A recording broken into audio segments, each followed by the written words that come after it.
Dennis, did you bring your guitar? What's going on here? Once again, welcome to the May 1st, 2018 meeting of the Board of Directors of the East Bay Regional Park District. Our first item today is the roll call, which we are all present. Let's go to the Pledge of Allegiance, which, Member Wieskamp, would you lead us? Sure, I'd be glad to. Please join me. I pledge allegiance to the flag of the United States of America and to the republic for which it stands, one nation, under God, indivisible, with liberty and justice for all.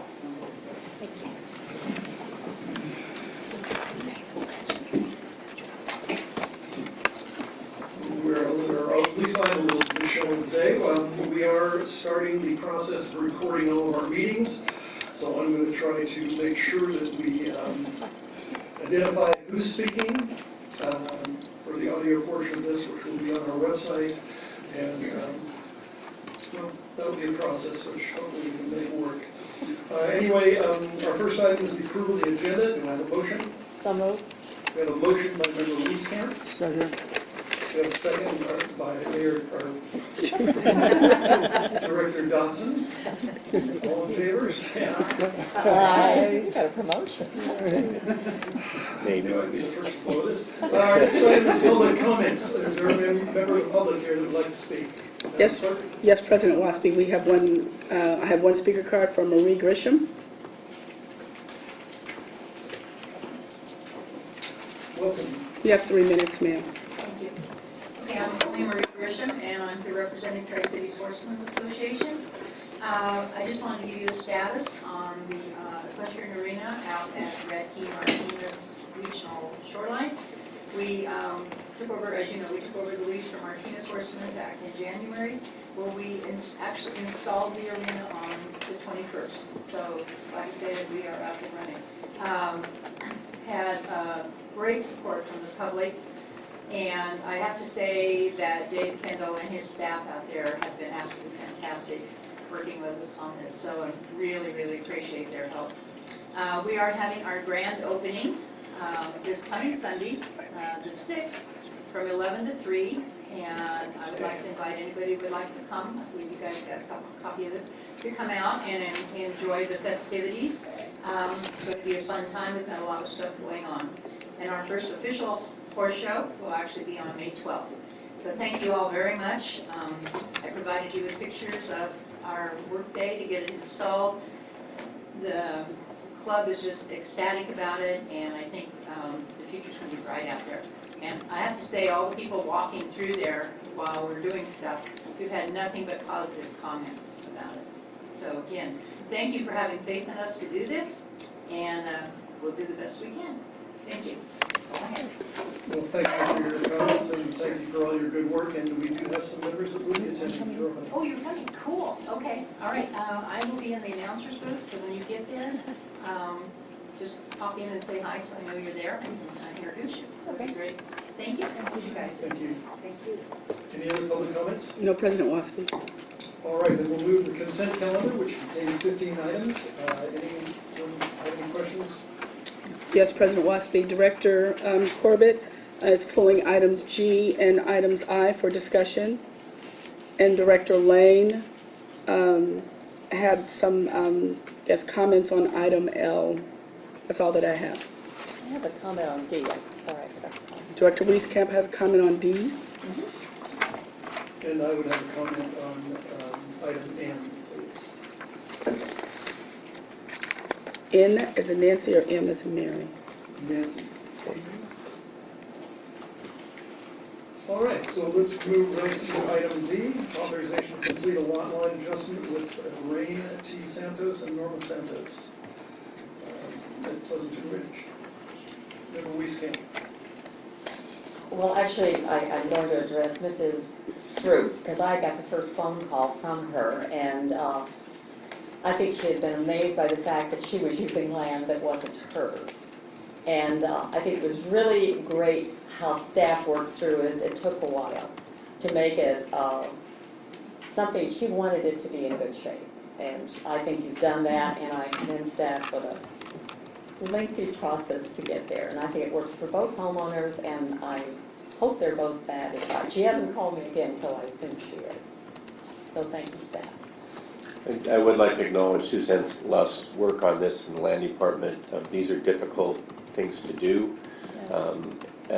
Pleasant Ridge has a history of bad survey lines, so it wasn't just, they're just, the way it originally was surveyed, there were errors way back, maybe 100 years back.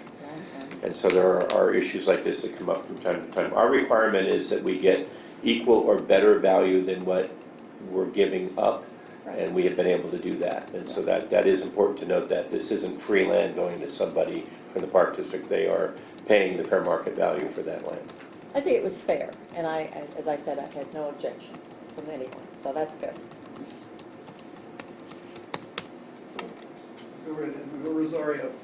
The last, on page 25, the last paragraph, refers to proposed conveyances of the Park District are exempt from land exchange requirements. And could you explain that? Page what, page? Page 20, can you ask the question again? Yeah, the last paragraph there, it says proposed conveyances of the Park District land are exempt from the land exchange requirements of section 5540.5 of the California Public Resources Code. I don't know why that's included, because it's not necessary. It just is pointing out that it's a slightly different process. It doesn't require the same process as a different land exchange. I think it's just noting that. It's no following the rules, it's slightly different, and I'll have staff give you more background on that, because we had more issues like this in the future. Yeah, I mean, just in Redwood alone, there's probably half a dozen of those. Yeah. So, okay, yeah. And I think, Director Rosario, if the land is dedicated, then we go through a slightly different process. Okay. So that's what that's pointing out, but we can talk to you afterwards and explain It it. would have been much simpler to say this is not dedicated land, Uh-huh, so it's exempt. okay. Once the board dedicates land, you have a very rigorous voting process to allow dedicated parkland to be given away. So areas where we're not sure about the boundaries, we tend not to dedicate them until we have surveys done. Thank you. All right, our next item is item G, authorization to purchase 5 Chevrolet all-electric and hybrid vehicles from Winter Chevrolet. Member Corbett. Could you just give us a brief report? Just happy to see this one. Jim O'Connor, Assistant General Manager of Operations for the Park District. What we're doing here is there's 4 vehicles that are being replacement. As you know, we have a vehicle replacement program, and 1 brand new vehicle that was approved in the 2018 budget. You may not know this, but about 3 months ago, we completed installing 8 charging stations on the upper parking lot here at Peralta Oaks in anticipation of eventually replacing vehicles with electric vehicles and/or plug-in hybrid vehicles. So we're taking advantage of that infrastructure upgrade to change out some of the vehicles that were prior, were either hybrid vehicles or standard internal combustion engine vehicles, and we're changing them out to electric vehicles, mostly the Chevy Bolt, which is the purely electric vehicle, and 1 new vehicle for stewardship, which is the Chevy Bolt, which is a hybrid vehicle. So we're trying to roll that out. One of our biggest challenges, as you may know, is infrastructure, the charging stations specifically, as we move forward in exchanging vehicles throughout the district. I was just going to congratulate this process. As you know, board members have been very interested in converting over to electric vehicles when possible. So very happy to see this moving forward. And there's also interested a little more, I'm glad to see that the infrastructure has been installed for the charging here at Peralta Oaks. Do we also have, I know we have, of course, charging stations at some of our parks. Do we have, and do we anticipate the need to install additional charging stations? Is that part of the plan? So, well, I can give you one example. Like when we're designing the new service yard for Dunbar, for Patty Hills, at the Dunbar area at Patty Hills Park, we're going to build charging stations into that design of that building, specifically for this purpose of being able to use electric vehicles. In terms of retrofitting, we are Dr. Alvarez has asked us to put together a green fleet plan, which we're just about done with. We're trying to put into that target. So part of that rollout of electric vehicles is going to have to include infrastructure, will be part of an annual budget process to roll that out. Just one comment on electric vehicles is the infrastructure is one limiting factor. The other limiting factor is the appropriateness of the technology and application in the field, especially. They haven't come up with a great pickup truck replacement that's electric yet. I'm waiting for Tesla to figure that one out. I'm sure they will someday. They have semi-trucks. That's true, yeah. Never know. Next budget maybe. But anyway, the pickup truck is one of our biggest vehicles that we use in the district. And so when we get a good replacement for that, that might be an area that we can roll it out. But right now, that technology hasn't been well developed yet for the application we have in the field, especially with dirt roads and hills and things like that. Well, it's great to see new technologies every day. We'll have an opportunity to adapt to those and just appreciate the fact that we're moving forward with this and, as stewards of the land and part of our basic mission, it's great to set that example. So thank you very much. Very happy to see this move. Director Corbett, from the general manager, also our foundation is working with private sectors such as Tesla and others at getting charging stations for the public in the parks. Yes. These are ones that will be more courtyard staff charging units, but we are moving forward on discussions to look at how we roll it out in the parks. And I think one of the places we've been really looking at is Coyote Hills for the public, not just for us, and I think that's it. One of the limiting factors and we've had a lot of discussions with the pickup truck in park use, it's not just having a four-wheel drive component or the low gears, it's the elevation because we're driving in grass areas. And so some of the hybrids have their battery casings really low. So that actually makes the body lower even though the tires may be higher. So that's something we've been looking at too, because the last thing we want to do is start a fire. But we have such a grassy park where a lot of times the roads, even when they're graded, the grass is coming over. So the fire issue is really big. But we're made it a priority to move these things forward, and we will. Yeah, we have that same issue with catalytic converters as well, so it just depends on their technology. And there are aftermarket pickup trucks, but unfortunately, as Jason determined, they take up more than half of the bed of the truck, which then makes it not a pickup truck. We'll get there. Yeah. Thank you. Any other comments? I would echo the same sentiments as Member Corbett on that item. Our next item is item I, a resolution to support Assembly Bill 1918, Assemblymember Garcia's proposal for the creation of the Office of Sustainable Outdoor Recreation. Member Corbett. Thank you very much. I see Eric Fuller walking to the microphone. I just wanted to take a moment to discuss this item. Obviously, it's very easy to support this measure on the recommendation of the legislative committee, but I also, in reading, a policy basis for it in order to allow more partnerships and work with our industries that are involved with recreation equipment. I just wanted to know, I'm very interested as a member of this board in doing more than just supporting a resolution to establish the support for those industries and develop our partnerships and relationships. So I was just hoping maybe we could have some suggestions on what more we as board members can do to foster this work that is included in this resolution that we're supporting. I'm assuming it's Eric Fuller, Government Affairs Manager. I think it's listed in the staff report, but several years ago, with Phil Johnson, we convened a number of the outdoor industry representatives in the Bay Area and had a very lengthy discussion about ways we could better partner. And I would just say that the follow-up wasn't really there, so having directors participate in some of the follow-up as we establish some of these connections would be very helpful. I know in your ward, the North Face has some facility actually for headquarters. And we have a meeting coming up with one of their staff individuals that was referred to us by Neil Krantz in DC. And so once we establish that relationship, we're going to try to get you all more active with those this particular office in Sacramento would be within the Department of Park and Recreation, so there would be also opportunities to interface with the Department of Recreation in Sacramento.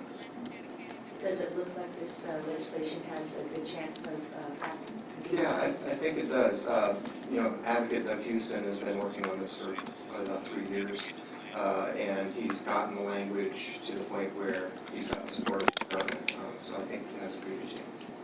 I think the board members would all appreciate being part of that process. And it's also important because other states have these offices, and they're starting to attract more conventions and more business because they have this kind of law already. Thank you very much. All right, item L is the resolution to support Regional Measure 3. Member Lane has a comment. Yes, I am interested in what possible funding there might be from Regional Measure 3 for the Park District. And I am looking at it from the vantage point of an East Bay person from whom most of the money will come, and to whom less of that is returning. So I'm all right with us as a board endorsing this, but I'm not going to endorse it myself. And I'd like some reason to vote for it.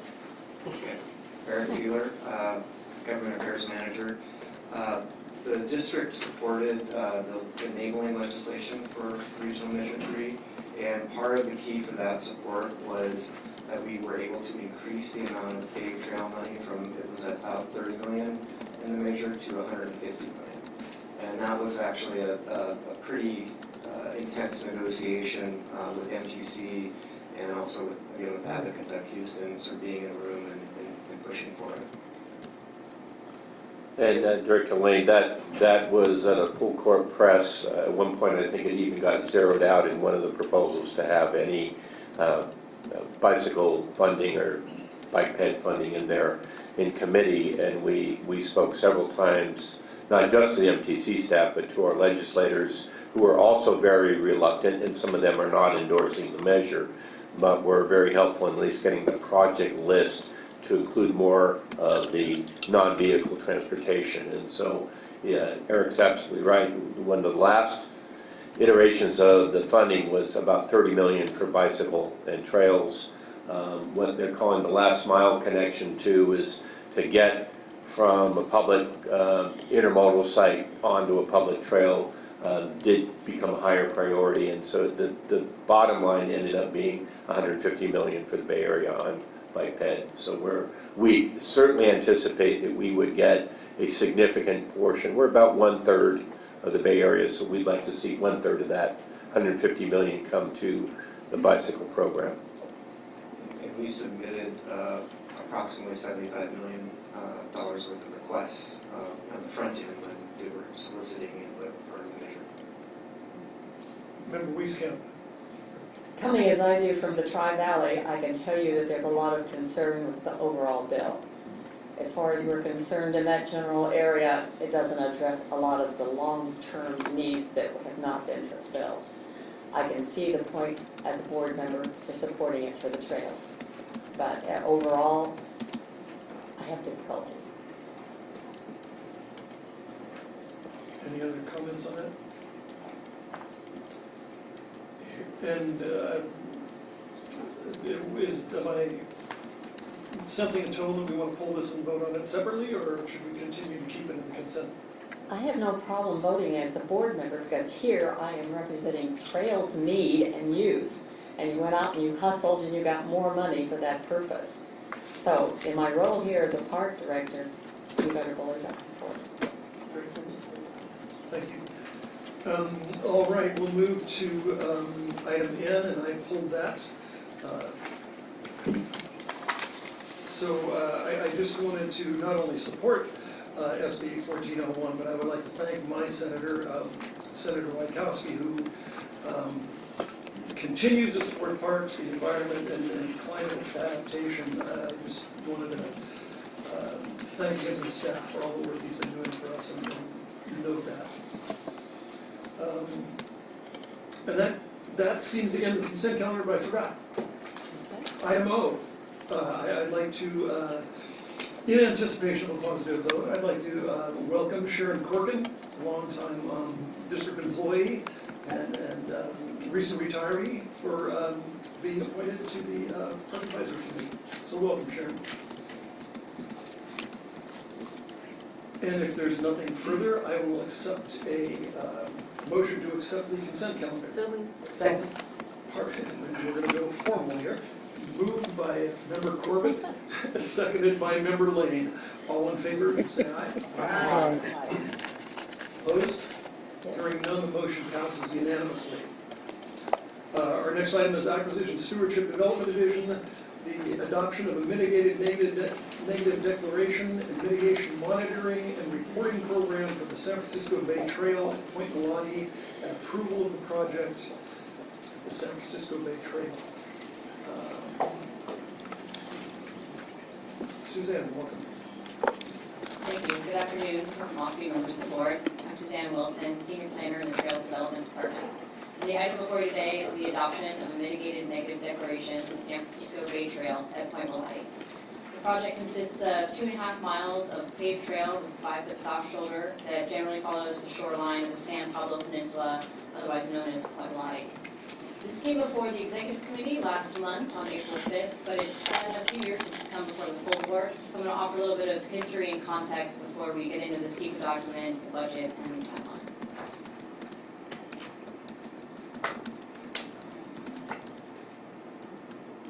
The project is located within the city of Richmond. It is identified in several planning documents, including the district's master plan.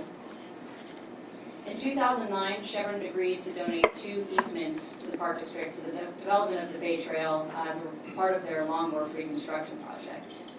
In 2014, we recorded the easement across the southern parcel. We're still working out some logistics in the northern parcel. That same year, City of Richmond reopened the Point Milani Beach Park, which was the first time that the public could legally access the shoreline here in over a decade.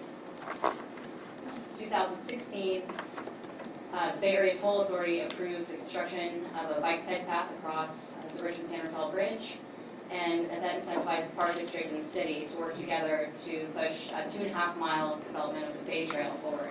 So the Park District is the lead on the project, and we are funding this phase, which includes full design and environmental services. We hired Nichols Consulting Engineers, or NCE, to complete this phase. So a quick look at BATA's project, as it is in full construction right now. Zooming in, you can see our trail, our project is the green dotted line. So not only does it provide connection to Marin, but also provides connection back to Point Richmond. And that segment is being constructed right now and is anticipated to be complete in July. And that's shown on the right. On the left is the graphic for the development of the path across the bridge, and they're beginning construction on that now, and that's anticipated to be complete in early 2019. So moving on to our easement, our agreement with Chevron calls for fencing on both sides of our 20-foot easement. This is namely because there's concerns that the public might use the trail to access the shoreline on Chevron's property. You can see the beach in the center of this picture looks pretty enticing. Chevron also quickly realized that there was not a viable solution. It would introduce significant impacts that could not be mitigated for, as it would impede wildlife movement. The regulatory agencies expressed that they would not be able to permit this project. And obviously it creates for a poor user experience and creates a potentially unsafe situation. So they did propose to expand the width of their shoreline instead. We in turn asked Chevron to provide funds for shoreline cleanup and stabilization efforts prior to accepting that easement. And we're still working out the details, negotiating with Chevron on that. Ultimately, though, the idea is that this would be included as part of our project and would be done as construction with the trail. So it was included in the environmental analysis. So this is ultimately what our easement would expand to generally from 20 feet to include that shoreline. So we completed a mitigated negative declaration, or MND, and we included several technical studies to support the document. These are included as appendices on our website. Point Milani has a rich history, and there are a lot of cultural resources that are known to exist out there. So we included a cultural resources report And our mitigation measures include for limiting the depth of our excavation in certain areas. Because the trail follows the former Richmond Beltway, which is a railroad alignment, there are hazardous materials present, but the trail will act as a cap for those materials. Right now, the project is not fully funded, and some of the funding strategy that we'll talk about later may involve federal funding. So we do anticipate needing to complete NEPA, and we're expecting that to be a categorical solution. The MND went out for public review in March. Prior to that, we have been working this entire time with groups like Trails for Richmond Action Committee, the Point Mulati Citizens Advisory Committee, and California Native Plant Society, who have all generally supported the project. We did receive some comments that generally expressed concern for impacts to native plants in the trail corridor. Our mitigation measures do call for pre-construction biological surveys, and we're also working with a local volunteer group out there to transplant the native plants and grasses. So the overall project cost for 2.5 miles is about 7.4 miles. This right now includes a 20% project contingency. There are a lot of unknowns still at this time, and as we refine our design and our agreement with Chevron, we can expect that number to come down. And ultimately, we'll see a construction contingency that reflects industry standards. We have a shortfall on the construction of $6.5 million. We are working with our grants team to identify potential sources, but should we not be able to come up with the full amount, we have identified 2 segments that can be built independent of each other. The first would move through our easement and end at the beach park, and the second would continue north to Richmond's boundary. So as I said, we do have a funding gap, and these are some of the sources we've identified. First one coming right around the corner, applications due summer 2018 for the Priority Conservation Area Grant. And this is one of the grants that may involve federal money and would require NEPA. So if we were fully funded right now, we could likely go out to bid in 2019. But being that it will take us some time to identify funding and complete the NEPA process, we're looking at potentially 2020 or thereon for completion of the project. Are there any questions you all have? Questions, comments? Member Wieskamp. After being out there, I'm so impressed that we're actually getting close to it, well, notwithstanding a few $1 million. But I think it's going to be so nice for the city of Richmond to have access to this area. They've got the beach open again, and to have this trail going through there is great. So best wishes on us finding the money to get it done. Member Corbett? I was just curious, is it, you don't have to, but is it possible to go back to the slide with the fencing along the trail? Over the Chevron area, Chevron property? There. So you were saying that that's necessary because they don't want access to the beach area? That was included in the agreement for the easements because there was some concern that the public would access the shoreline. However, since they recognized that was not really a viable solution, they did propose that we expand the width of the easement, which would mean we would not need fencing. Sorry if that's not clear. That answers my question. Thank you. Colin. Member Coffey, pardon me. We all got a email from Bruce Byer, who suggested it was a mistake to do it in these 2 phases for cost reasons. What would we, how would we respond to Bruce? We do not even have the total package of funding in place for phase 1. So phase 2 is not in the funding package in the near future. There is funding that was required from Chevron to the city for the trail, and the city has not offered that money to us for construction. So that needs to be a conversation with the city. I'm sure Chevron would most likely support that. What we're going to do is go back, now that Chevron has agreed to give us more property, including the actual shoreline, there are some opportunities there. And as Suzanne said, we've asked Chevron to clean it up. But we haven't asked them to look at places where we might get other grants to do habitat improvement. This is a railroad line that was along here, but with a lot of history, but there's some pretty great habitat as well, both in the bay, such as eelgrass, as well on the shoreline with coastal moist grassland. So we may be able to look at other sources of funding if we can include a restoration as part of this. So we would look at that. But right now, we're looking at the feasibility of getting something in the ground open as soon as possible. And the bridge to the Point Malati City Park is a logical first step. Parking at that park, access from the southerly end. So we think that's a logical access. If we had all the money, we would love to build the whole thing.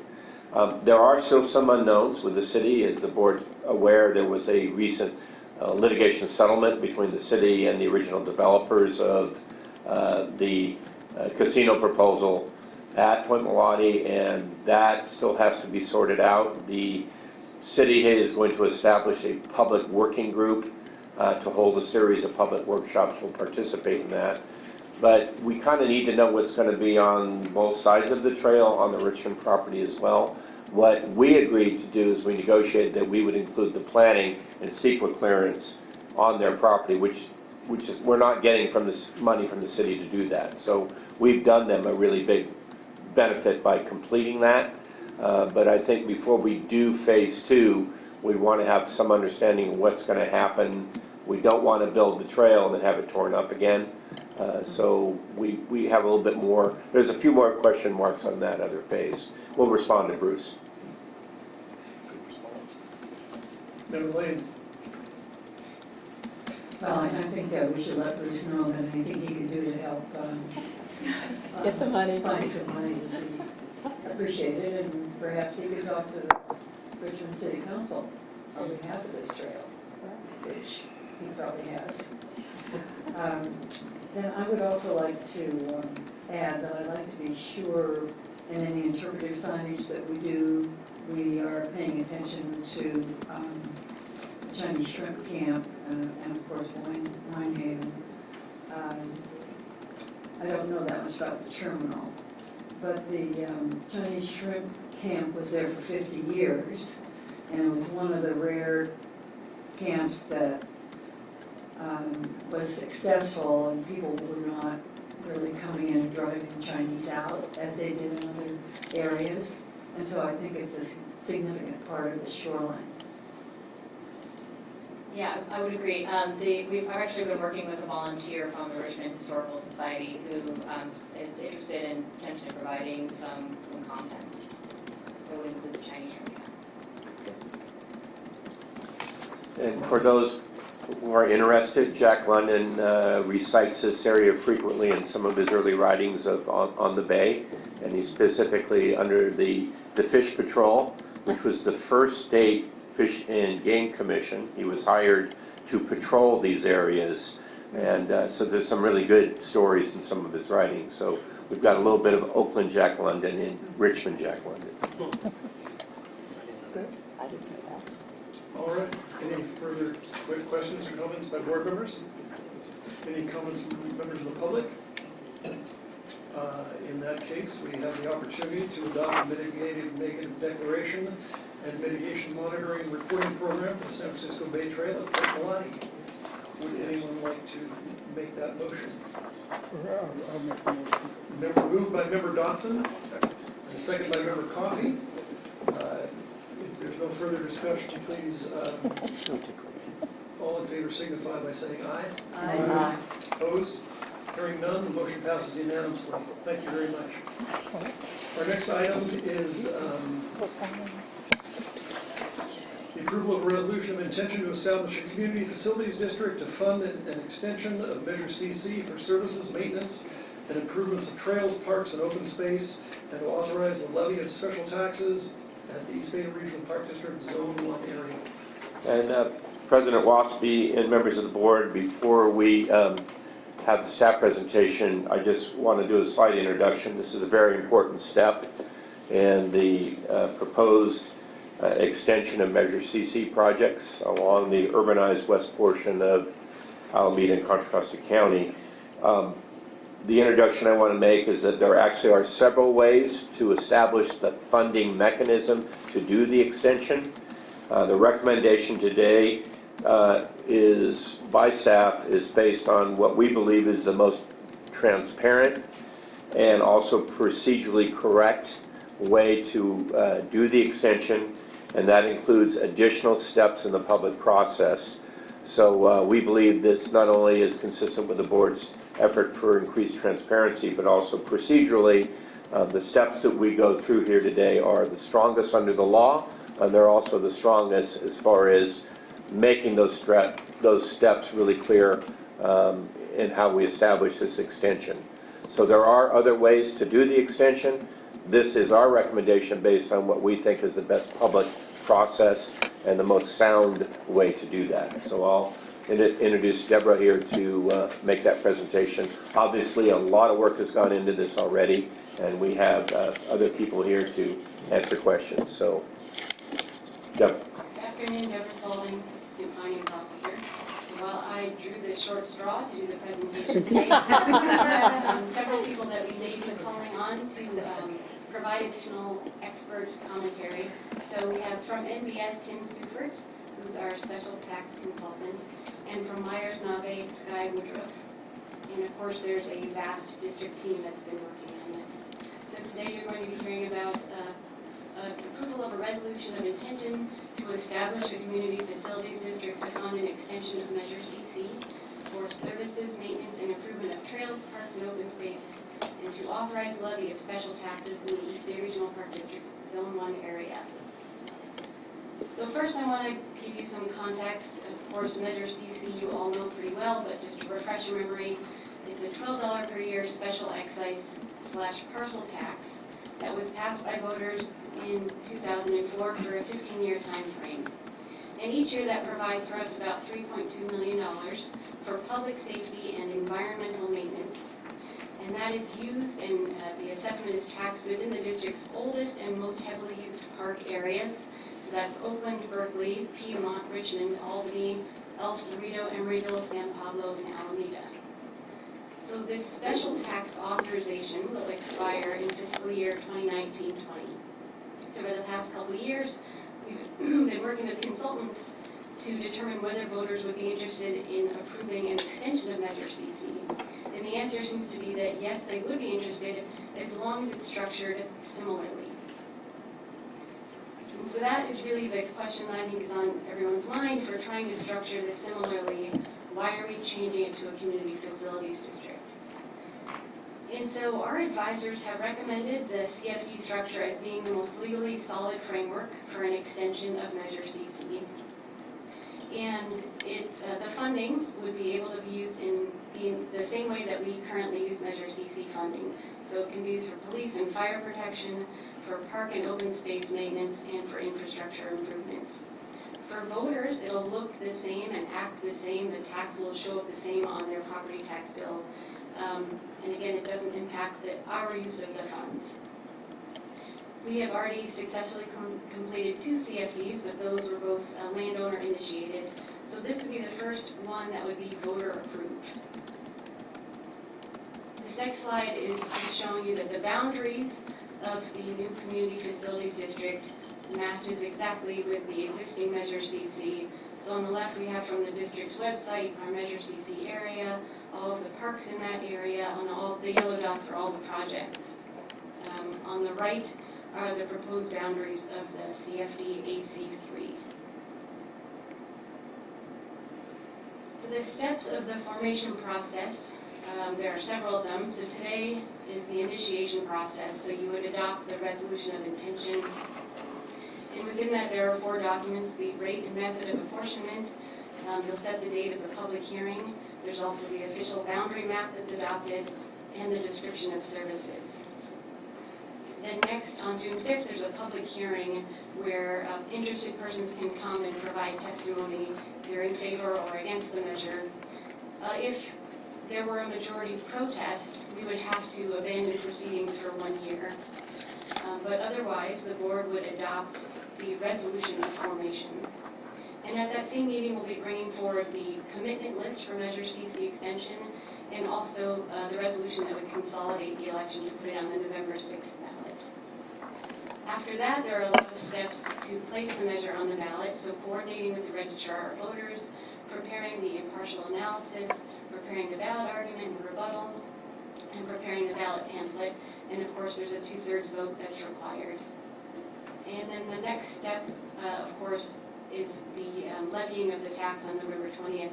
So adopting the resolution declaring the election results, introducing an ordinance levying the special tax. If the measure were to fail, we would have to abandon proceedings for 1 year. One of the documents that you'll be approving today, or you're reviewing today, is the description of services.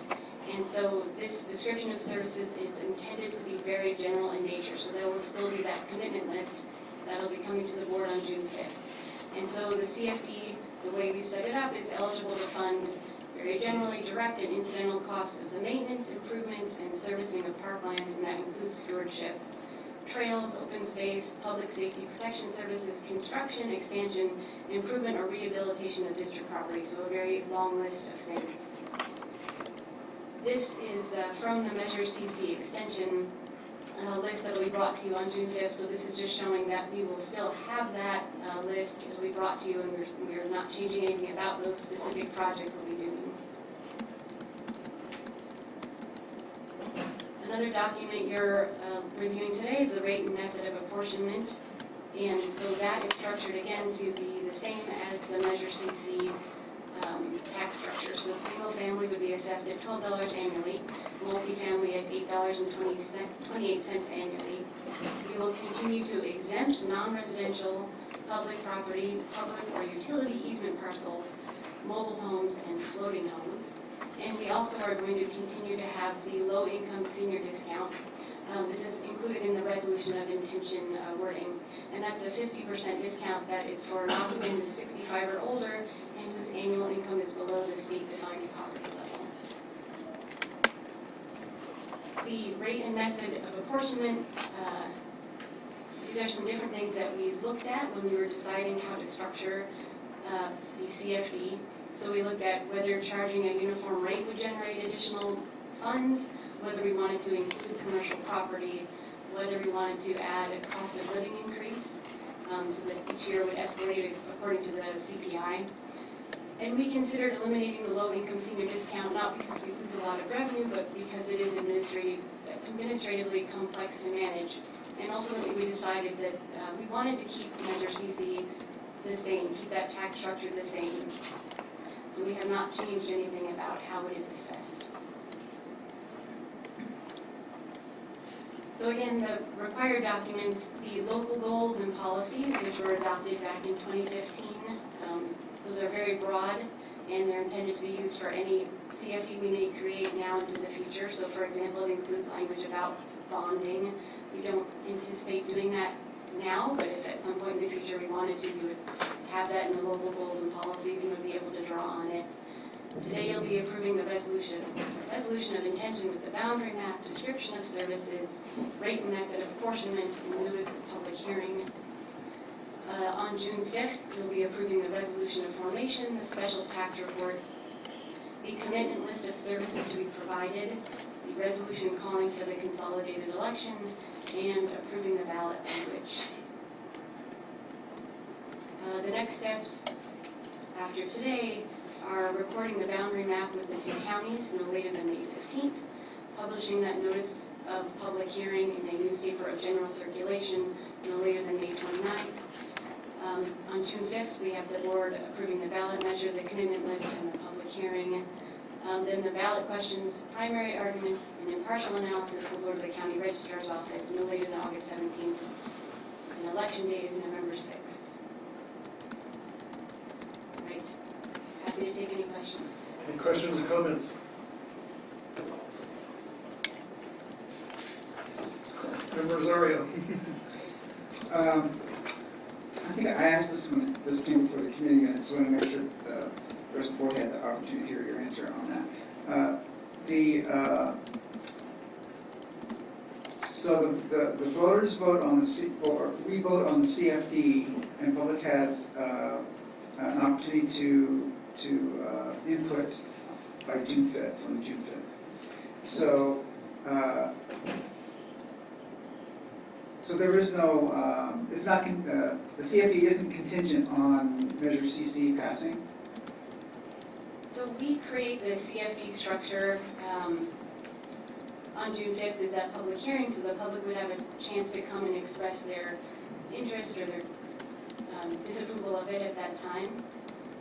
Unless there were, I think this is what you're asking, unless there were 50% of all the voters in the area who came to say, we don't want this, we would then continue with the proceedings and then place it on the ballot for November 6th. Does that answer the question? I think so. So the public vote is part of the Measure CC package. So if they vote yes on Measure C, they're voting for the CFD. That is correct, yes. And my other question would be is how are the voters in Zone 1 going to be notified of the CFD formation? They get called.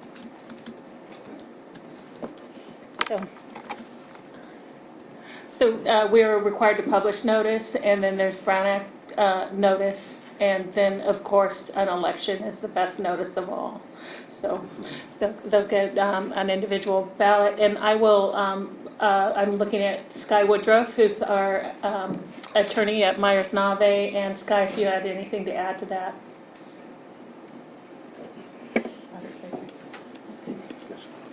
Member Corbett. Thank you very much for the presentation. I think it was very thorough. We had an opportunity to, of course, review this at the Finance Committee last week, and there were questions that came out at the committee meeting, and since that time, which I believe have been thoroughly answered to address questions that were raised. And I just appreciate the fact that it's very clear that our message is that we're not trying to expand this, but we've had an ongoing program under CC where we have delivered many great projects. We have lived up to our promises, and we're asking again for the voters to support us on this. I'm also appreciative of the fact that this process includes an additional public hearing that will be noticed for the June 5th meeting, where we'll have an opportunity for people to weigh in to determine whether this should be placed on the ballot or not. And then, of course, as mentioned, it will be placed on the ballot for an up or down vote. But I appreciate the fact that it's very clear in this presentation exactly what we're asking for. And then on June 5th, we'll have even more information about the types of projects moving forward. And many of them, of course, include projects that began during last CC and that we promised to complete them, or even more importantly, since this measure includes operational funding, to continue various programs that are very important to the public. And if we're successful, we'll be able to move those, continue to move those forward. So I just want to say I appreciate that. I would really like to get a copy of the slide presentation as well, just for my own reference, in anticipation of the next the public hearing meeting, and just to have, in case people ask me questions about the project, because I know that this will happen and I want to be fully prepared. So thank you very much for making this very clear, and also for the great presentation at the Finance Committee and answering all of our questions. So thank you. And Director Corbett, thank you for those comments. Also, just to emphasize your point that a large portion of the CC obviously won't be called CC unless we draw that. Maybe we will. But it is important to recognize that the over 11 jobs that are in that are ongoing, so we don't complete those. People usually look at capital improvements, so it's like you built something, you're done. You bought a piece of property, you're done. What's so valuable about this measure is the ability to hire staff. All the positions are union positions. Every single position we're proposing is a union position, and those positions are critical to maintaining these parks, but that goes on forever. So it will be the entire period of both the existing and any extension. Just one more point I'd like to make. You have had the choice, and you have the choice of saying, how long that extension is for. The staff is recommending 20 years. You could have gone 30, you could have gone 5. So that is your choice. We recommend the 20 because it gives us enough time to get projects done and really deliver the promise we're making. But it isn't too long, so the voters really can recognize we do have a choice on how long that is. But it is our recommendation in this report to go for 20, and we don't recommend going more than that. Member Lane.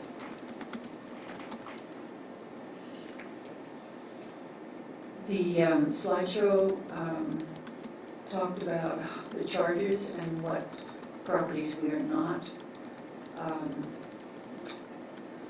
placing this parcel tax on, and I would like you to go over that. I understand if we had used the old mechanism that we would not have that much leeway in having a variety of tax rates. That is correct.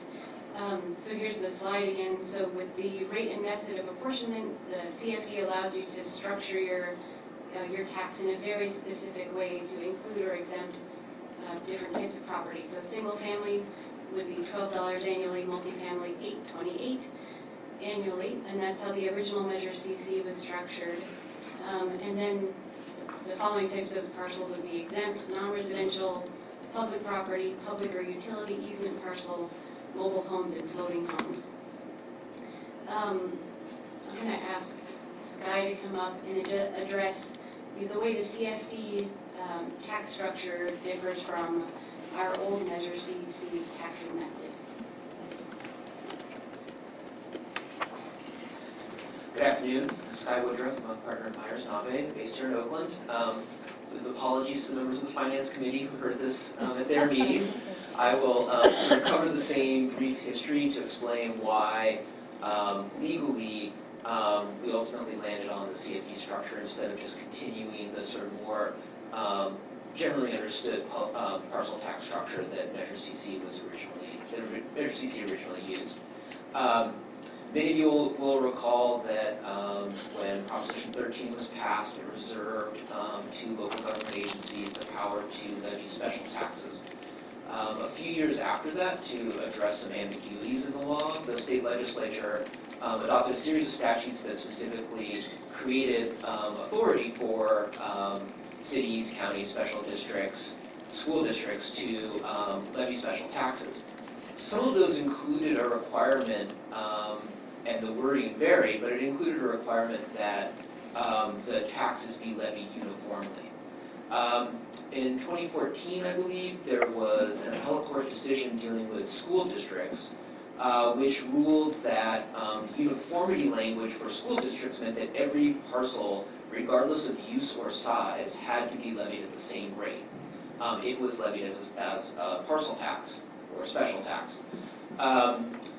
The authority for the Park District to levy a parcel tax contains similar but different uniformity language. An appellate court has not adjudicated the meaning of that wording for districts like the Park District, but when we started looking at the issue, what we discussed was that the Community Facilities District law provides a separate basis of authority to levy a parcel tax, and it does not include any type of uniformity wording at all. It imposes some additional procedural requirements, but it ultimately gets you to the same place where parcels will be subject to the same tax, but we could be certain that we would be able to structure the rate and method of apportionment in a way that allowed for the continuance of the Measure CC rates of one rate for single-family property and a different rate for multifamily property, which would be in question if we simply proceeded to extend Measure CC under the same legal authority.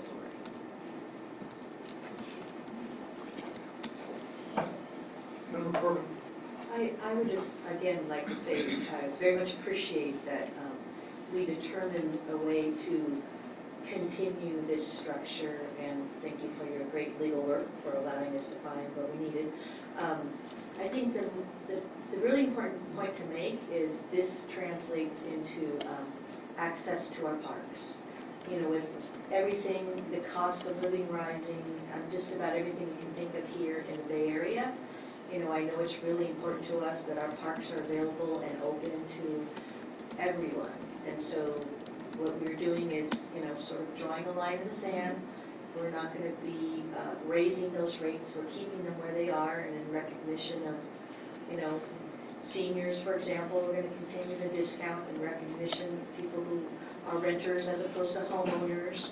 You know, obviously, sometimes there's, you know, various different economic stratas, and we want to make sure everyone has a chance to be able to support our parks and not be sort of priced out. So I just think it's very important to highlight the fact that we believe in access to our parks, and that's reflected in what we will be asking if this moves forward from our voters to support that access for people. It's absolutely correct, Director Corbett, and one of the things we were really focused on is in the original Measure CC, we spent a great deal of time negotiating with multifamily ownerships and people, because in many ways, people who live in high-density developments and apartments use our parks all the time, but they're not the ones paying the same rate as a single-family property owner. So we thought it was very important, and it was the most progressive way of being fair to include the original discounts that we did in originally Measure C.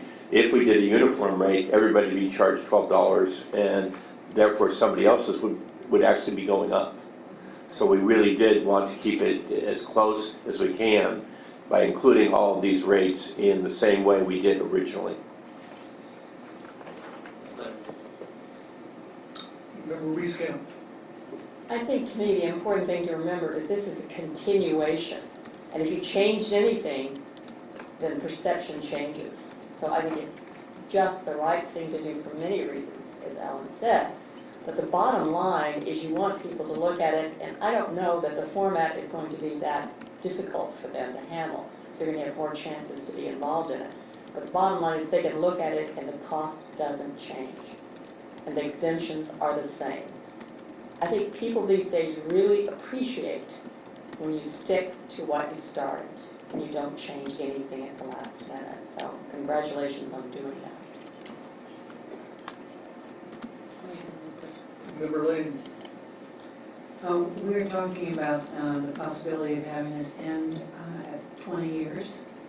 And at what point will that time come before the board for us to make that decision when we're approving the ballot language? Yes, Director Lane, 20 years would be the maximum, because that's what's set forth in the notice. But if the board wanted to go down to 15, then the determination would be on June 5th.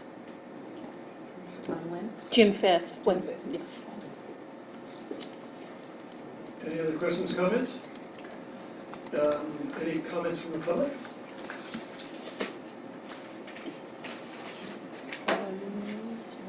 She didn't give it to me.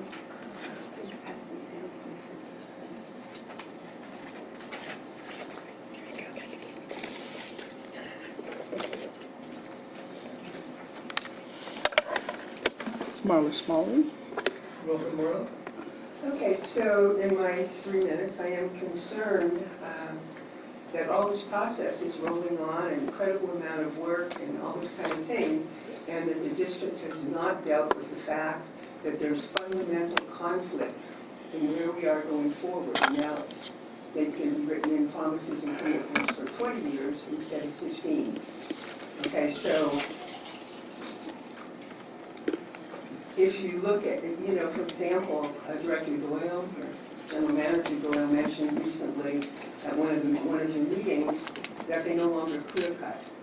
If you look at the top picture of the photographs, okay, that is a clear cut that happened the first months of this year.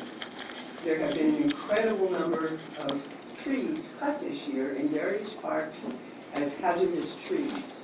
And I could never figure that out because I look at it and I say, how is this hazardous? And then I recently read something that defines a hazardous tree as a large tree, a diseased tree, or a dead tree. And so that's exactly what I've observed, that the largest trees in the park along the edges are being cut at a very, very fast rate. And I'm saying, why is this if they're healthy?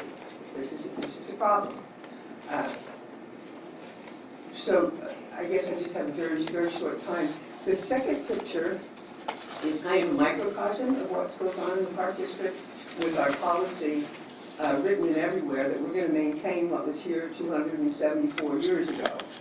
This is in Point Pinole, and they have 4 little areas, I don't know, about the size of a room in a house, where they put in the mulch and they planted little plants that are native.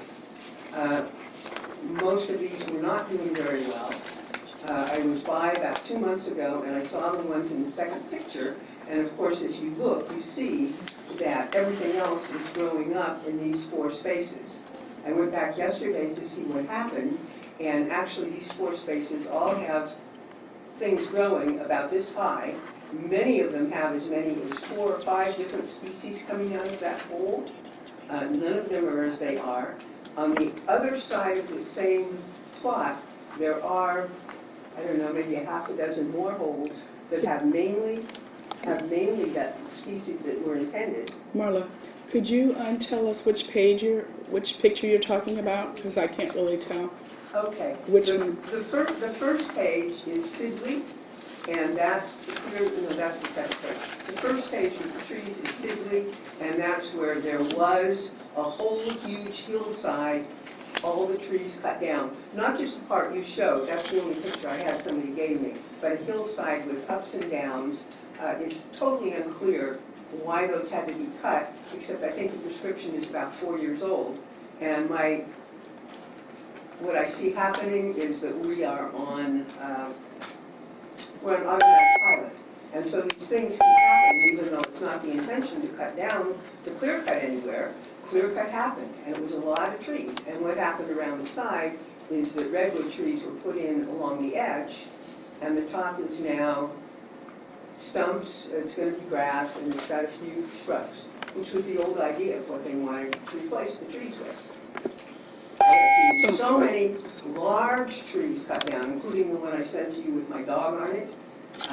There's 8 trees like that out in Point Pinole, just across the road, across the Bay Trail. It's totally unclear why those shouldn't be cut, except that maybe somebody wants that whole area to be western prairie, and why those trees would have hurt it, I cannot see.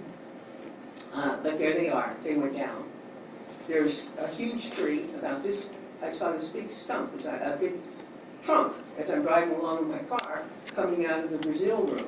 And so I look at it, and I think, what's that? Where did that come from? I went back to look for the stump, and sure enough, it was on the road below that, and it was the largest tree there, and there was one other even larger tree that had been cut maybe 4 or 5 years ago.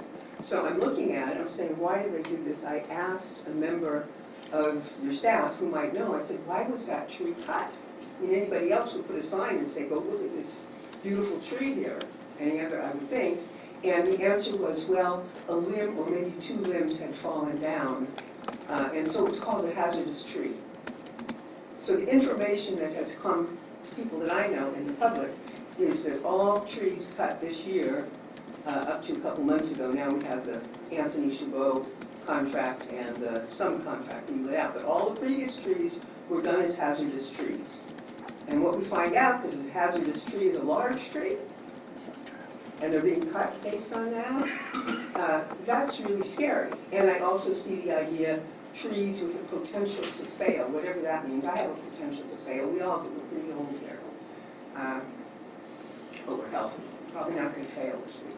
So anyway, the essential point I want to get across in terms of this item is that Measure CC is not dealing with, and we're liable to write ourselves in further to policies that are not able to adapt. And so we have this crazy policies, and we're talking about science, and we're talking about adaptation, and all this, and we can't do it because we're locked into this idea of science that was around, that things developed over years, and what we have to do is get back to what was here before anybody came or any changes happened.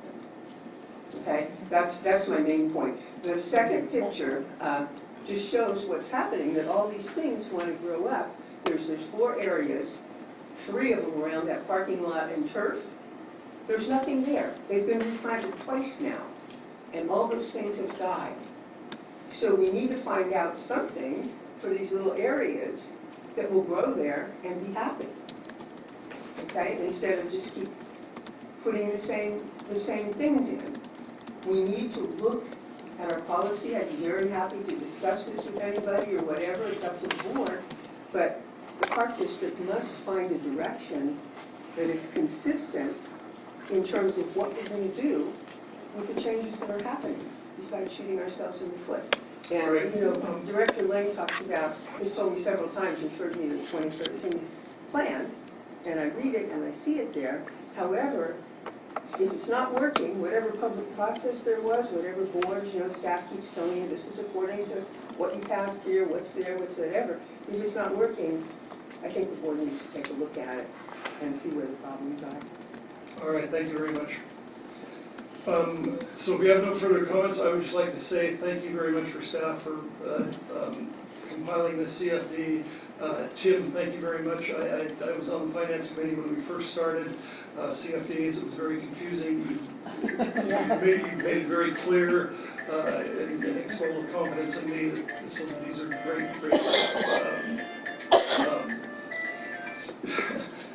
things that we going forward, and thank you, Guy, for your presentation. So we have the opportunity in council, may I ask you, we are told that we're going to take the following actions, and there are 6 items. Can we consolidate them into the single statement of the resolution of intention to establish community facilities? It actually is a single resolution Okay, and with attachments. okay. Is that understood by the board? We're going to adopt or possibly adopt the resolution of intention to establish a community facilities district to fund an extension of Measure CC for services, maintenance, improvement of trails, parks, and open space, and authorize the levy of special taxes in Zone 1. And set the public hearing? That's in the, This that's does set the already. public hearing on June 5th, if I'm not mistaken. So moved. Okay, we have a motion from member Dodson and a second by member Rosario. Hearing no further discussion, seeing no further discussion, there is none. All in favor signify by saying aye. Aye. Opposed?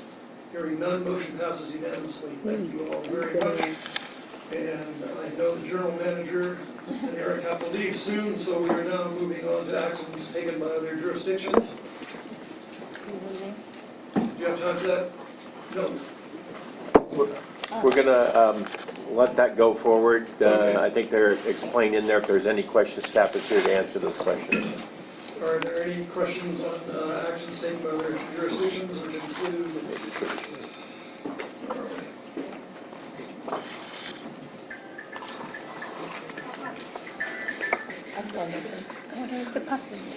City of Richmond, Point Hawaii litigation, Contra Costa Local Agency, Summation Committee, Delta, the Atmosphere of Influence, and the Contra Costa Transportation Authority's North Shore Bay Trail Gap Closure Project. Any questions or comments on that? Hearing none, we'll move right on to, well, under General Manager's comments, you see the report. There's no staff presentation today. We have a number of reports on all the great stuff all of our departments are doing. Any comments or questions on that? Okay, hearing none, we'll have the announcements in closed session. President Wasby, there's one announcement from the closed session. By a vote of 7-0, the board voted to deny the claim of Contra Costa County and Contra Costa County Flood Control and Water Conservation District. All right, thank you very much. Board committee reports include the Finance Committee of March 28th. Any questions, comments on that? And also the Board Executive Committee meeting of April 5th. Questions or comments on that? Well, you're moving a little fast for me because I did want to ask where the Doolittle boat launch exactly is. Let's move back to that. Find the launch. You got by me. Okay, I apologize. Page 104. Page 104, the Doolittle boat launch. It's at the bottom, and Bob Nisbet was going to tell us. All right. You knew I was going to ask this question. Thank you, Director Lane and President Waspy, members of the board. I'm actually holding the brochure from MLK in my hands, and I'll be referring to that document. But at the Doolittle staging area, I would say just northwesterly of the Shoreline Center, as part of that same parking lot, is a boat ramp. Just a little more information on that launch. It was at one point kind of a separate project from the Doolittle Trail project to do some rehab work there. Once the concept of the Doolittle Trail project started to gain some momentum, the two projects were folded together, so it is a component part of a larger project. And the other piece of information that I thought might be helpful is recently, I don't know exactly when, we did receive conditional approval for that site to be an official water trail site. And the reason they make it conditional, or we go for the conditional approval, is so that we can get potential grants. And then once we get the grants and do the improvements, then they would make it an official water trail site. So I just wanted to provide that additional context. But it is in that general area of the Doolittle staging area, just northwesterly, kind of towards Alameda from the Shoreline Center there. Okay, Any other questions, comments? We back up. Now, Finance Committee, I'll go slow. Any questions or comments on that? And then the Executive Committee on April 5th. Hearing no questions or comments. We'll now move to public comments. Any more comments from the public? A few more minutes.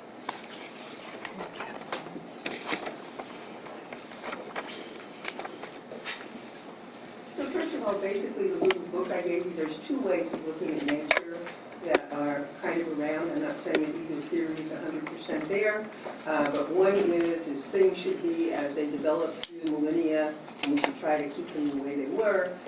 What's presented in that little booklet was written in 1986 by some naturalist from the Park Department, and it explains how in the nature area in Tilden Park, how the succession of things have come through one after the other, and how they keep reaching their own stability as they go. So that's the other view of nature as something that adapts and changes with time. So I think if you read that, you'll get that other narrative that keeps us out of where it was. The other point I want to make is about Measure CC. I came in and complained here, I complained at the first meeting, that all the people on the committee that advised you were all nativists, that nobody else was considered a stakeholder. I have never been able, I would really like to see us have a forum where maybe some board members or some staff could talk back and forth with a group of people who represent this other view that nature is changing, that all the poisons that we're putting in are a problem, and that certainly cutting all the trees that are needed by the planet, to save the redwoods for that matter, we've got to keep the trees that are safe. I would like to see a forum set up where these people could talk to you. At this point, they're also disaffected. I'm speaking myself because it's easier than trying to get them to agree to come and speak for 2 minutes and then have their ideas dumped somewhere or overruled immediately, set aside by staff or something, and then they don't have anything further to say to answer in defense of what they have to say. So if the board is interested in something like that, you mentioned it, you were in favor of it to begin with, Ellen, that maybe we could talk about some of these things and come to some conclusions rather than having all these people out there trying to defeat Measure CC, which whether they succeed or not, is not good for people to be hearing all these negative things. I think we should all talk. But it needs to be for people to come and be willing. It needs to be a back and forth conversation where people can put out what they have to say. District staff can put out what they have to say about their problems, and we can try to come to some understanding of how we might move forward through this time of transition and change and what's happening. So I just wanted to put that out there again, that I think I could gather people to do that, but only if there's a suitable forum where they feel like they're going to be heard. They did not feel like they were heard at the public meeting. They did not not see any result of it in what came forward in the promises and commitments. Thank you very much. Thank you, Marla Schmelling. Thank you.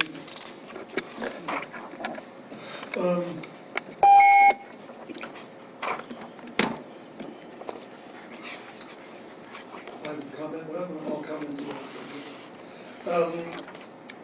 If there are no further board comments, pardon me, public comments, we'll move to board comments. You're gonna move it right I'm along. so sorry, Harry.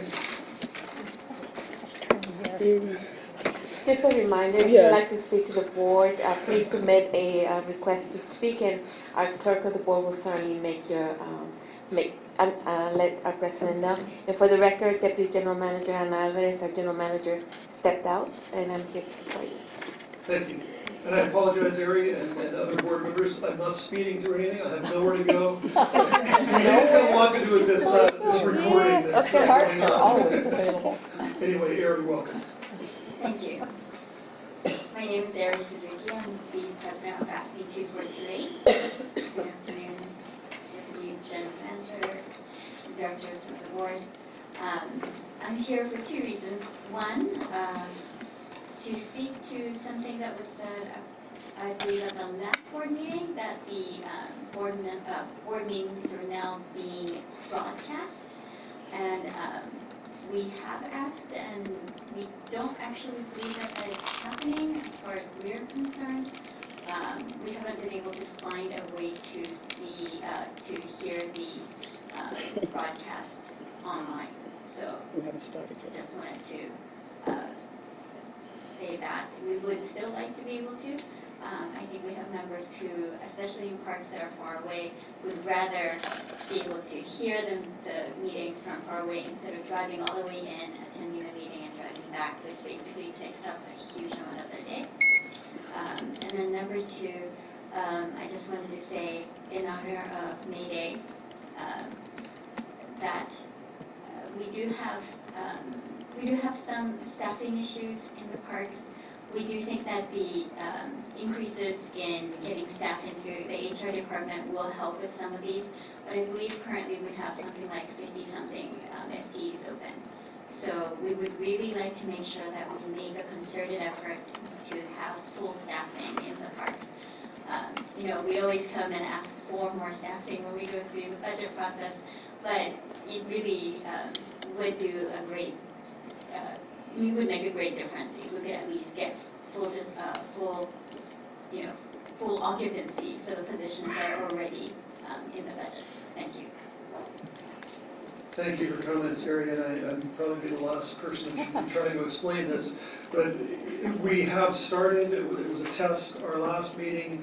This is the first meeting in which all of our words are recorded, probably a lot of the reason for me stuttering. But as I understand, we're recording this meeting, we're not streaming it. I think we're working in that direction. There are some glitches or some bumps in the road. Issues, thank you. But we will be posting this recording unedited, unfortunately. Joking. On our website in the near future. Starting tonight? No, it won't start today. It'll start Oh, tonight? Starting tomorrow, as I understand. Starting tomorrow. Oh, yeah. But thank you for your comments. Hearing no more public comments, let's move right to board comments. We'll start with Whitney. Do you have any comments, Whitney Dotson? No problem. Thank you. He changed his mind. Yeah. The Central Park, Pocono, just this past couple of days, and the grasses are absolutely beautiful.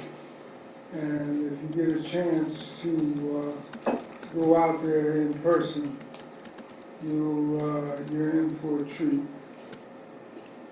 So, thank you. Member Wieskamp. I believe you are in for a treat. I tell a lot of people if they want a peaceful, quiet place to go, now that it's getting warmer in Livermore, Point Pinole is a great place. And you just reinforce that. So thank you. I attended the operations meeting. I met with Sonia Gomez at Coyote Hills and we discussed the 50th anniversary. And we're gonna have a special day, bird festival, and we hope there'll be some butterflies actually coming out. You never know with butterflies, on June 3rd. And you'll get more information about that as we go along. The staff is very excited. And they were very excited that our staff has worked very hard to make their building a little safer from indoor mice. And it was kind of funny because I was looking out the window and there was a mouse eating a flower, but it was on the outside, so that was okay. I attended the Open League Women Voters meeting. It's good for me to do it because we no longer have a league membership out in the valley, so I'd like to support them there. We had the Fremont Liaison meeting with various items being discussed, and probably more of that will come back forward later. The finance workshop was always good, well planned and organized. They are having a groundbreaking in Livermore soon for the optimization project for Zone 7. And that should be, I think, a good project. I hope most of you saw the article in the Chronicle about Outdoor Sunday Drive because it was Del Val Regional Park. I brought it if you didn't. And then a little supplement, and I hardly ever look at it, but I did. And it's called the 5 Top Hikes in the East Bay. Nimitz Way to Rotary Peace Grove, Briones Crest Trail Loop in Lafayette, Mission Peak Fremont, with a recommendation that hikers park at Ohlone College and not in the staging area, and then Los Trampos Loop. So we won with 4 out of 5, and I'll leave this so you can see the copy. So we're doing pretty well in the press. And I think one more item, our staff did meet with and talk with the VA hospital, which exists outside the city limits, near Del Val of Livermore. And they're going to have 4 separate hikes at various levels, and each one is going to be finished up. If you can't do the hike, come and have a picnic, lunch, or whatever, and a big picnic at Del Val on August 9th. And they used to be involved with the VA, and I think it's a good thing to go back and work on that again because it's a large population. So I'm very pleased that we're doing that. And that's it.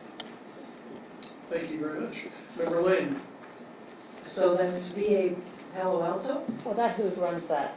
The VA, excuse me. Are they letting people from Livermore come? I assume it's whoever is able, but Palo Alto actually operates that whole sector on this side. And so they make the decisions on it. There's a large population there. I don't know how many can participate. I've gone out there and taken our calendars, which they were very happy to get. And we sort of started the conversation about having more events. So we'll see how it goes. Okay, and our folks did this flyer you had? Yes, they did. Okay. And I'm sure you can get a copy of it if you like. But we'll see how It'll many be interesting participate. to see that. One of them is a short hike to look at the eagles. Very easy one, and frankly, I think I'm going to try to go on that one. Okay, thank you. Okay, board comments. I have been to several meetings. One was Natural and Cultural Resources, which we had in April, and we had expected to have a lot of public there, but no one came, and we had, nevertheless, we had a very enlightening integrated pest management report. And I think that these reports are improving every year, and we're making it clear what our goals are, and we have talked about working to have a really good communication page on this in the website, and I know that staff is working on that. We went to Contra Costa County East Bay Parks Liaison, which is always a good meeting to have, and also to the Regional Park Association meeting Sunday morning at Temescal. Senator Skinner came and talked to us, and you know, she's always very impressive how articulate she is on various issues, and I thought that Director Rosario was as well with regard to Briones trees and PG&E and pipes. So thank you for that. Then I did enjoy, I had a chance to go to the East Bay Leadership Council lunch where Dan Walters of, I think Cal now, and Matea Gold from the Washington Post talked about what's happening politically in Sacramento and in Washington, and it was very interesting indeed, I have to say. I looked at Dan Walters and I said, hasn't he been around writing for at least 40 years? Yes. And they introduced him and said he'd been a reporter for 57 years. Wow. Going strong. And he's still going strong. He had an article in the paper today or yesterday, and he sounds like he has it all together still. Then I did have a chance to go to Yosemite for 4 days. Wow. Too bad, everybody. I was there and you weren't. But it was really beautiful, and we didn't know what kind of weather there might be, and it was the 70s and 80s with Yosemite Falls falling more heavily every single day. Wow. And, you go there and you kind of commune with Muir. You just can't help yourself. And so it was a nice, relaxing time for me with a couple of good college friends. Earth Day, before we went to Yosemite, we celebrated at Danville in the Danville Library green area, and I appreciate Ira Bletz bringing a pop-up visitor center and some a naturalist who did a tour and aides who talked to people. We had many more people than we've had in past years. So I was very happy to see that. Then finally, I went to the John Muir Trust Gala over the weekend. That was again at the Muir National Historic Site. And we have had these galas in August when it's unbelievably hot. This time it was April, and it was not hot. But it was a wonderful time and a good chance to see old friends. And they had quite a feature on the Almond Ranch and the fact that the Park District was beginning their project to fund Almond Ranch with our $1 million contribution. And Director Coffey gave a very nice little talk there, as well as the GM. So enjoyed that very much. We had a chance to see retired attorney Ted Radosevich, who's now on the trust. Okay. And what he did was stood by the table and explained the Almond Ranch map to people. And Pat O'Brien was there as well. So a very enjoyable thing to do sort of at the end of the week. Thank you. Thank you. Let's move to member Coffey. Yeah, I really enjoyed that event. It's fun and it's great for networking and seeing people. It also proved very costly, but that's another in the family program. There was an auction, is that what you're telling me? Yeah. Ah, okay. Yeah, an auction has really neat things that my wife loves.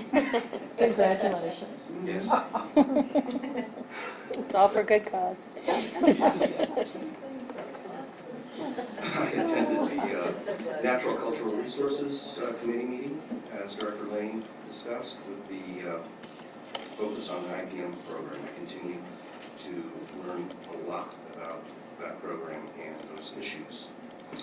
On the 19th, I attended a Crockett Waterfront Restoration meeting. It's a community group in Crockett. They're being organized in part by Contra Costa County's Conservation District, and they want to start planning for and raising money for restoring a 4 or 5 acre site on the waterfront in Crockett, next to and under the bridge. And anyway, that's an interesting prospect, and we've already provided them some consulting assistance, which I'm very happy about. I got to meet on the 20th with the GM to debrief him on Lisa and my meeting with Assemblymember Frazier. So that I think was productive. The Earth Day was busy. Neil and I spent the morning staffing the mobile visitor center in John Muir's backyard. And then we spent the afternoon at Big Break, and their Earth Day afternoon activity was reading.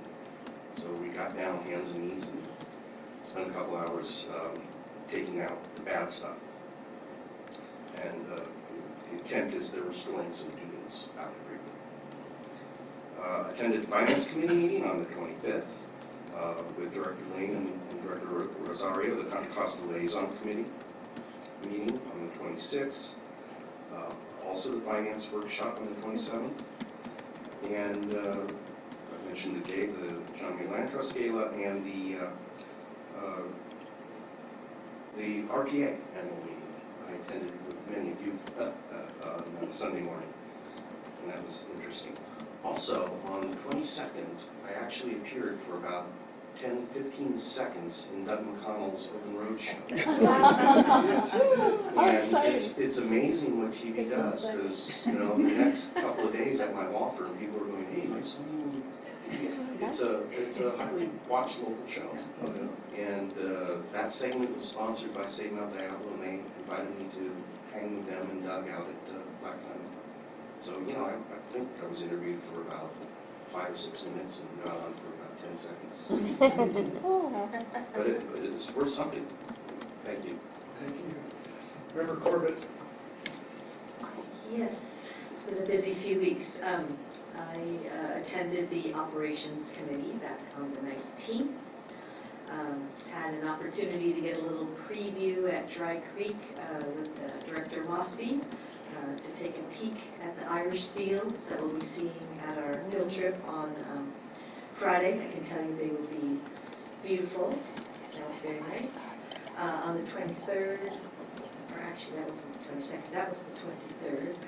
On the 23rd as well, attended the PAC Advisory Committee meeting. Always a great time to sit down and talk with these fabulous volunteers. So that was great. On the 25th, I attended the Finance Committee meeting. On the 27th, obviously, we had our board workshop, finance workshop. Always very informative, gives you lots of food for thought for the future and the work that's important for the sustainability of this great organization. On the 28th, I actually spent some time back at the Botanic Garden, which I've been there 3 times in the last couple of weeks. It's so beautiful this time of year. It's such a horrible thing to have to go to the Botanic Garden. It's very nice. Got a chance to talk to Theo, who's there, and Bart for a little while, and talk about how successful the sale had been, the native sale the week before. I also attended the Muir Gala. What a very lovely, lovely event. It was chilly, but a lot of, friendship to keep us warm, right? It was a very, very nice event. Let's see, what else do I have here? On the morning of the 29th, Sunday, I was also at the Regional Park Association meeting at our beautiful Temescal Beach House. It's so nice just to get out and see all these amazing facilities that we maintain, and also see all the people enjoying, hiking the trail, taking off from that parking lot. Just, reminds us of how important the work we do is. And I think that's it, but just a couple of things I would like to add. Looking forward to the field trip on Friday. I have asked staff to help set up a tour of Oyster Bay Park and the progress that's going on there. They get some inquiries from some of the local elected officials, like when are they going to open some of those facilities? So we're going to take a trip out there and maybe bring some of the San Leandro council members with us. And I just want to make a quick comment about the broadcasting of our meetings. So happy to see that we're moving forward on trying to have more opportunities for the public to listen in. I know that we did think at first that it was going to be broadcasting live on the web. I think that that's what we were told at first, but that it's going to be recorded for now. But I am very hopeful that we'll move towards broadcasting on the web live once we work out all the kinks. But I very much appreciate the progress and allowing for more openness in what we do here, and I know we all support that, so thank you all very much for that. And that's it. Member Rosario. Okay. Let's see, on the 18th, I attended the National Cultural Resources as an observer, and I thought the report was quite well done. I was glad to see that it incorporated also the pesticides used by our contractors. And also wanted to maybe follow up on Director Coffey asked for why can't we ban Roundup, and I would like to see that we have more discussion on that issue, because I think we definitely could move towards that direction, especially in our high-use public areas. We really would be interested in having more discussions on that. And then also, I attended that same day, I attended the annual firefighters meeting and awards recognition. It was great to see Acting Chief Eileen Tiley. She ran a very good meeting, and it was glad to meet the new firefighters. And Dennis and I had an opportunity to give some words of wisdom, or say not so much wisdom, what not to do. And then also had a one-on-one walk with General Manager Bob Doyle. We walked in Redwood downstream trail all the way to the Millside Bridge and back, and had good discussion. And then attended the Legislative Committee on the 20th. Earth Day on the 21st, I stayed close to home and did, because I promised the local homeowner association to help out at Oak Grove Park, and I planted about 4 or 5 madrone trees. And then 4/25, I attended the Finance Committee meeting, and then on 4/26, I attended the Contra Costa Liaison meeting, and I'm trying to think what the takeaway from that was. That was the escapes me right now. I keep thinking the one before was the marijuana issue. Can't remember what this one was. That's probably one.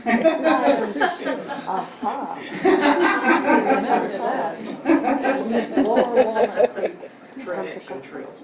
Oh, that's what it was. Yeah, Marsh Creek, the Marsh Creek Trail that goes through Marsh Creek State Park, and also the Walnut Watershed. Both look great projects, and looking forward to seeing some of those completed as well. It's great to see that we have a great liaison and cooperation with the county. And doing a lot of projects out there.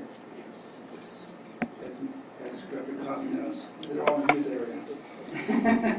And then attended on 4/26, attended the Asian Pacific Democratic Caucus fundraiser, and it's amazing how many new people are running for office. Very encouraging.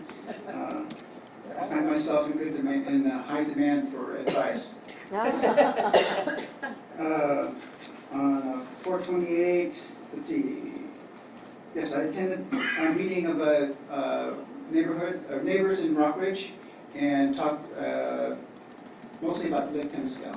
And it's very timely, as you know, we had that meeting with the mayor and open staff. And also very timely because the next day we found out that we didn't have a leak. And we're going to see if our communications with the city of Oakland will bear some fruit.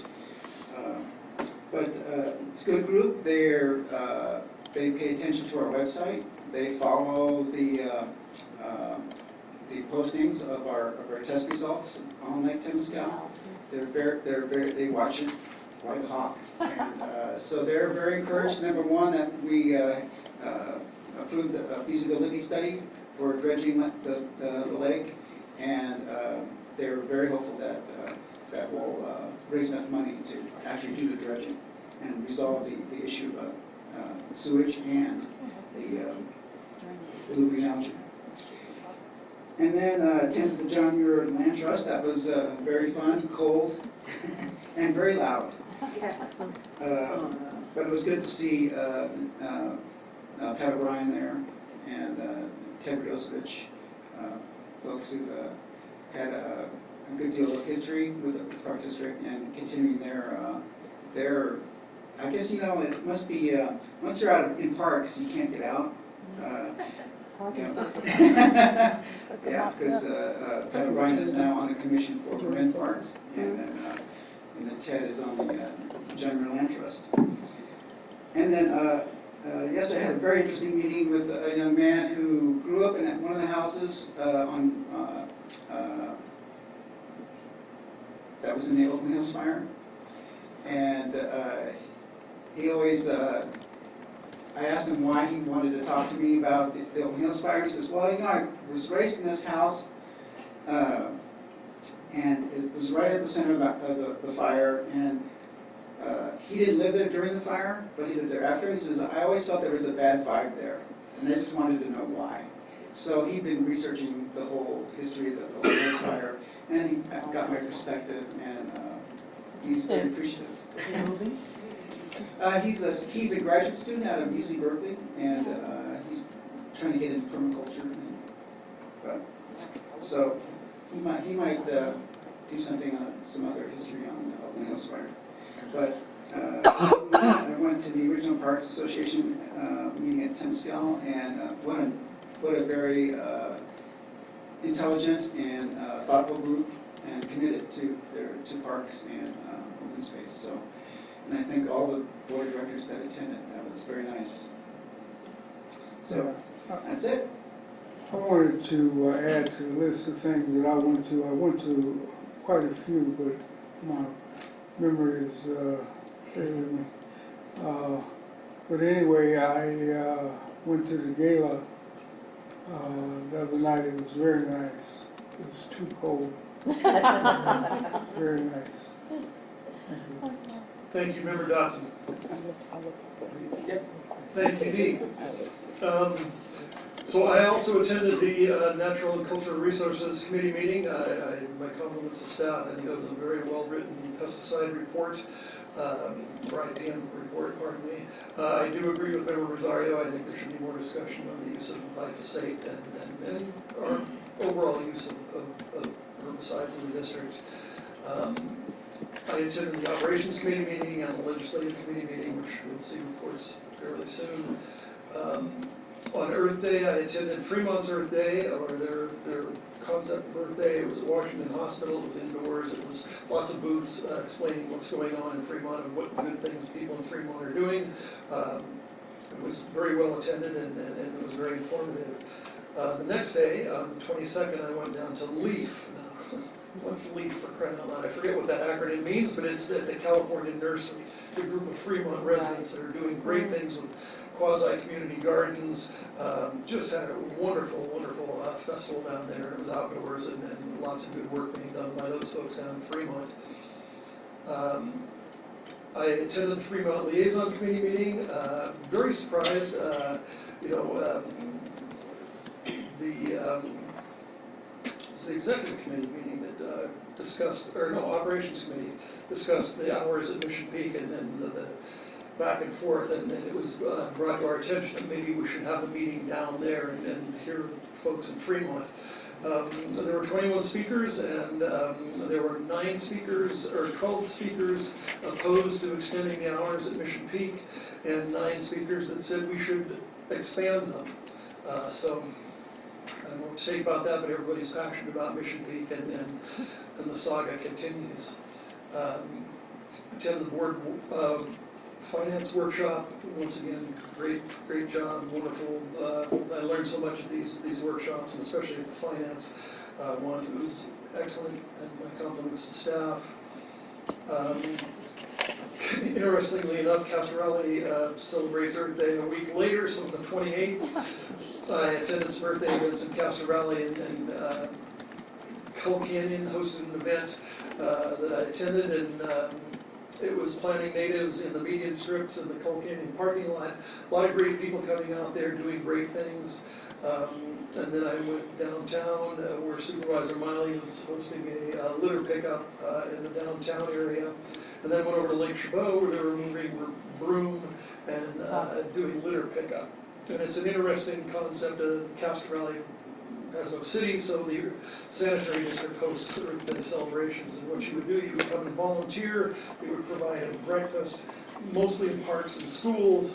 And so when you come to Lake Chabot, there was a booth giving you information, giving away free compost, and signing you up. And instead of giving you a free t-shirt, which I always used to like to do when I was on the sanitary district board, because it was a great advertisement, they thought, they're deep ecologists there, they thought that was using cotton and stuff for t-shirts and ink and print. So if you attended for 2 hours and pulled weeds or broom, you would put your name down and you were signed off, and then you were able to designate where you wanted $5 to go. That's great. And so the sanitary district That donated $5 in your name to that organization. So it was great, and the park district benefited from it. I think both sites received 20 yards of free compost, which is another feature being in Castro Valley. So it was a lot of fun. I attended the Regional Parks Association meeting, and once again, it was an excellent event, great venue, everything was great. The Skinner, Rosario, and Doyle triumvirate answered great questions and did a really good job of the interplay and the coordination between all of us together working to make things better. In the future, this little Ward 3 commentary, I'm going to meet with some Castro Valley residents at Cull Canyon, or the Cull Canyon Reservoir, what was the Cull Canyon Reservoir. They have some questions about what's going on there, and I'm meeting with them on Thursday. I'm also going to talk to the Alameda County, Parks, Recreation, and Historical Commission to give them some information on Prop 68 and Measure CC this Thursday.